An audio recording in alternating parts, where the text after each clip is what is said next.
1%. Well, the National Restaurant Association released its Restaurant Performance Index for the month of November, as well as the What's Hot Food Trends for 2018. Joining us now to review the barometer is AFBF economist Caitlin McCulloch. Well, Caitlin, thanks for joining us once again. So tell us, what is the monthly Restaurants Performance Index exactly?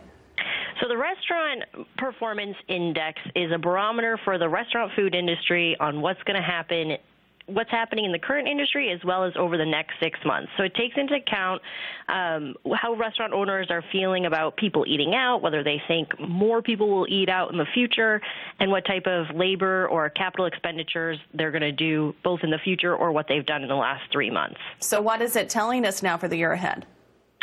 So November was actually an increase compared to last month. It's at 101.1.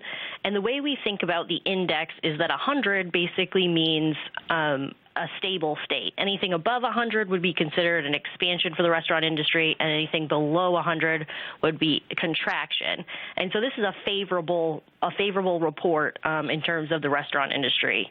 We saw strength in same-store sales, which has continued since June, and more than half of the respondents predicted sales to be higher in the next 6 months, also indicating positive outlook for the overall restaurant sector. Now, as we mentioned earlier, it also addresses food trends. So what are we expecting for 2018?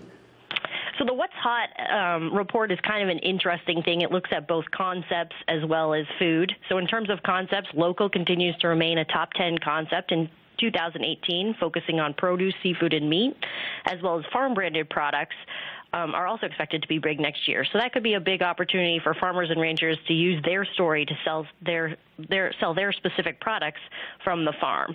On the food trend side, new cuts of meat top the list, and these cuts tend to be smaller cuts but that don't sacrifice flavor. There's also some emphasis on heritage meat breeds, street food-inspired dishes, and sustainable seafood. Very interesting. And what about any food themes?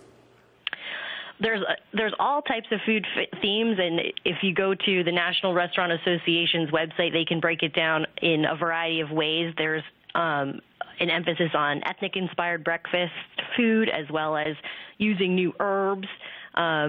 Vegetarian-forward dishes are also still very popular. So there's a lot in that report that we could kind of pull out. All right. Well, Caitlin, thank you very much for the insight once again. American Farm Bureau Federation economist Caitlin McCulloch on the phone with